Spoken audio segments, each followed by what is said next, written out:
Hello, and welcome to the Steve and Mark Discuss podcast. Right, over to Steve to bring up the first subject. Hi, people. Firstly, before I get onto this subject, a little bit of updating. In September, on the 29th of September, of last year, we published a story about the Basilica of the Blessed Virgin Mary of the Angels in Poland, where Father Tomasz Smarsley, he held an orgy, and the story was quite a comical one. What it certainly was for me. For people who are interested about the details of the story, they should go into Google and search police and ambulance call to an alternative gathering at a church, and you drop onto the podcast. It's only a short one, about 10 minutes, 10-15 minutes, and it'll give you insight into what I'm about to tell you now. Apparently, this week, Father Thomas Schmarsley has been charged with drug-related, sex-related offences, and also failure to help somebody at medical risk. Helping somebody at medical risk was what made me laugh. Mm. when we published the podcast back in September. But it's just to keep people up to date, that what we talk about on these podcasts is actually relevant, and we do keep tabs on what goes on in relation to the podcasts that we've already published. Yeah. But let's get on to this one. So here we go. I'm going to start off. I'm a poet and I don't know it. So, hey diddle diddle, the cat and the fiddle, the cow jumped over the moon.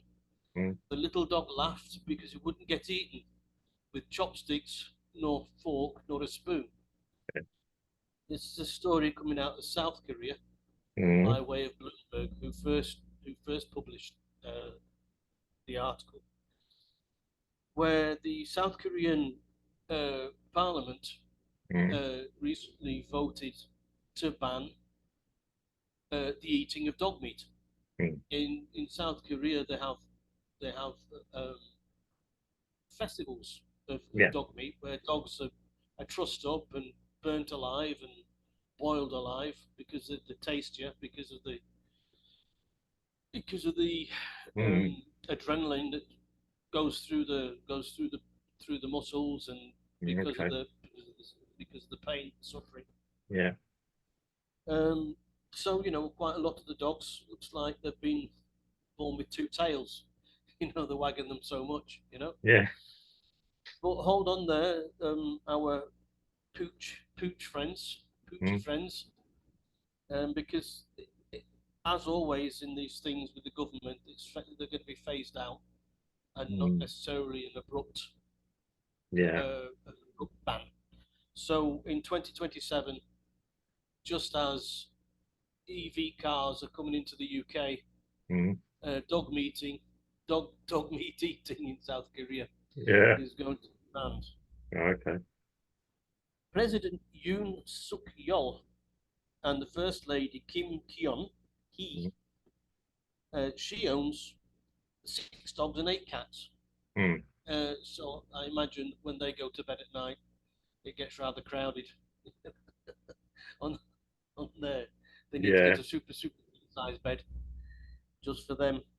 They've been wanting to do this since last September. Okay. And they've been and she's been howling on about it. Little reference to dogs there. Until pun intended. Until the Parliament got trained sufficiently to ban the practice. Yeah. Dog meat eating is an old tradition in Korea, but it is in decline. Yeah.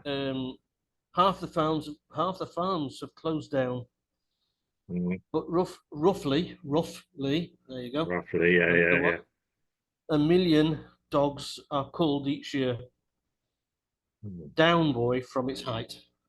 Down boy Okay. Yeah, that from was, its yeah, height. okay. Uh, and its height was 10 years ago, Yeah, or 50 years in doggy years. 50 years in yeah, doggy years. okay. Um, uh, this information was given to I believe it was Bloomberg, Mm, um, by the spokesperson for the Dog Farmers Association. So I imagine their subs are going further down, mm, boy. You mm, know. So that's basically there you have it. So the dogs in South Korea are starting to be kept more and more as pets, mm.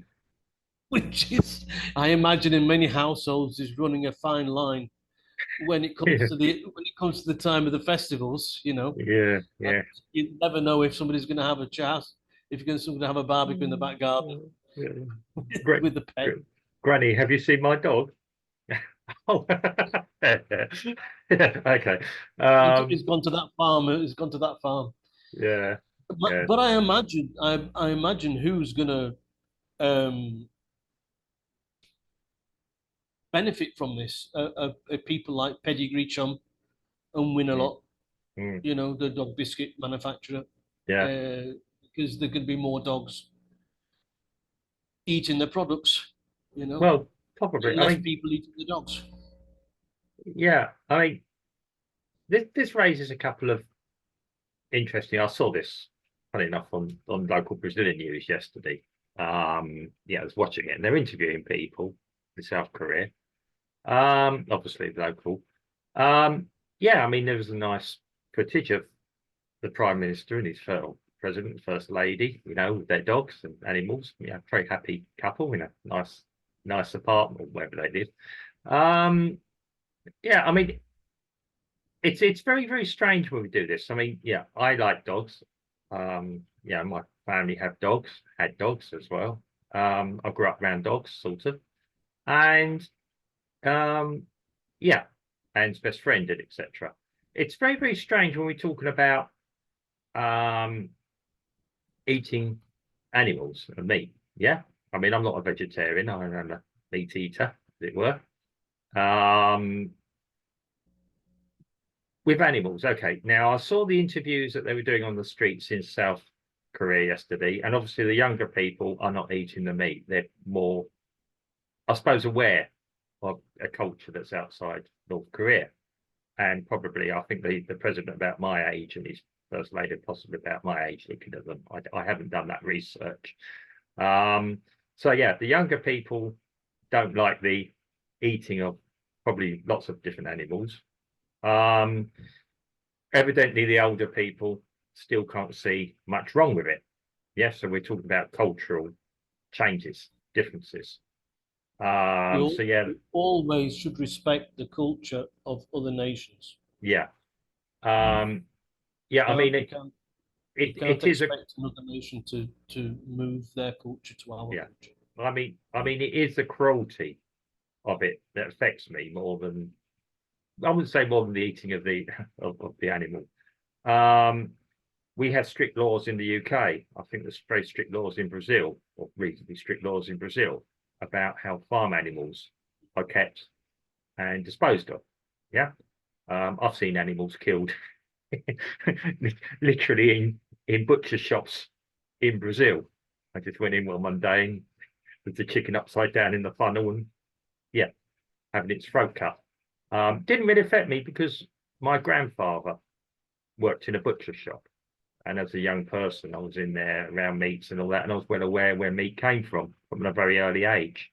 You know, I wasn't entirely a town kid.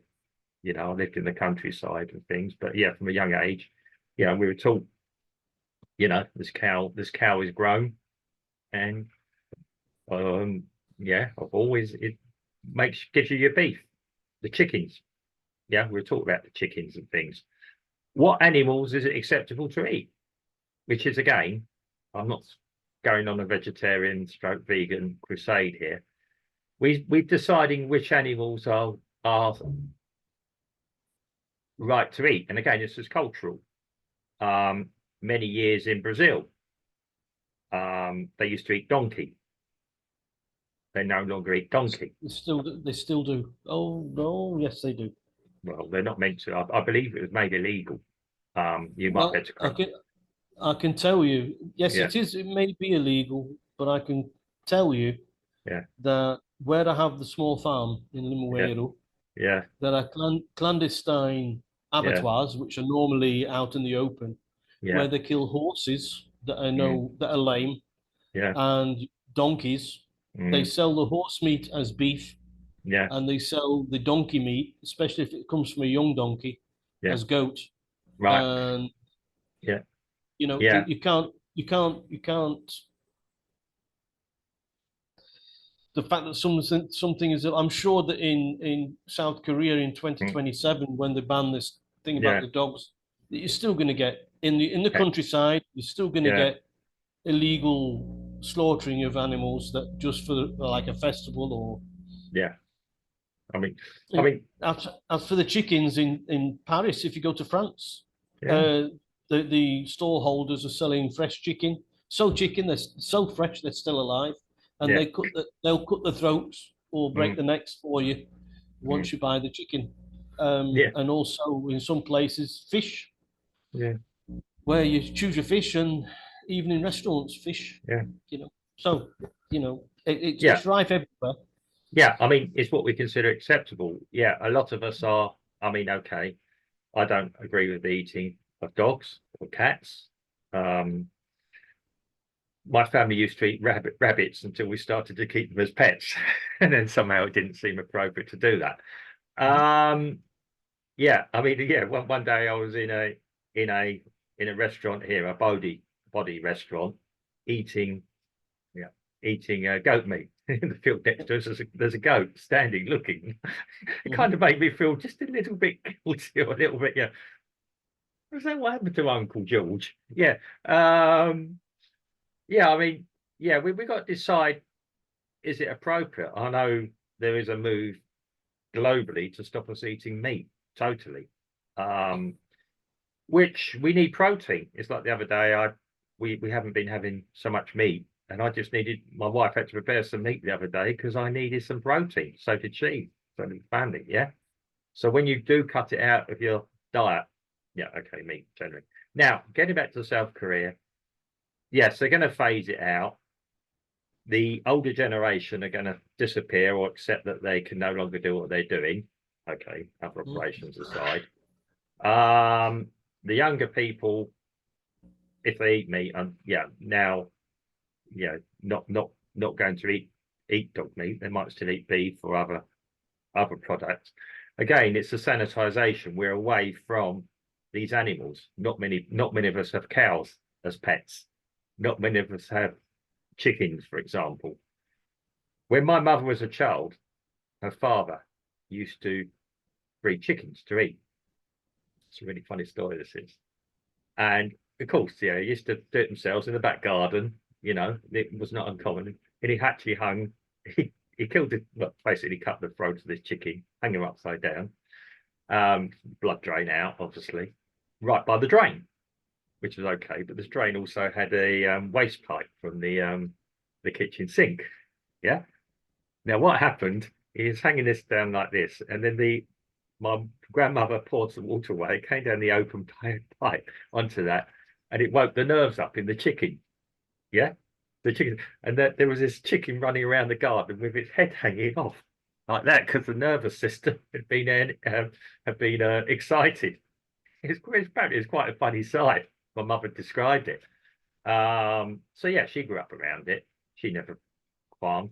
So, and like I said, I grew up butchers. So yeah, the point I'm making is, yeah, we got to accept what's acceptable in our cultures, what meats we can accept. I could go on to an extension of this. I am a fan of the famous series Hitchhiker's Guide to the Galaxy, and I hope I'm not about to lose you here, Steve. In the restaurant at Too the end late, of the you already have. yeah, okay, this is getting to geekdom. At the end of that, there's the restaurant at the end of the universe. And in that, they had an animal that's been bred to eat.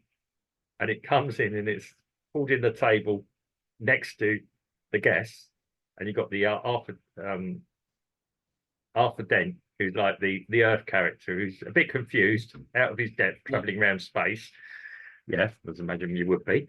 And yeah, this animal is describing him. Do you want a bit of my arm? Do you want a bit of my limbs? You know, a bit of my leg.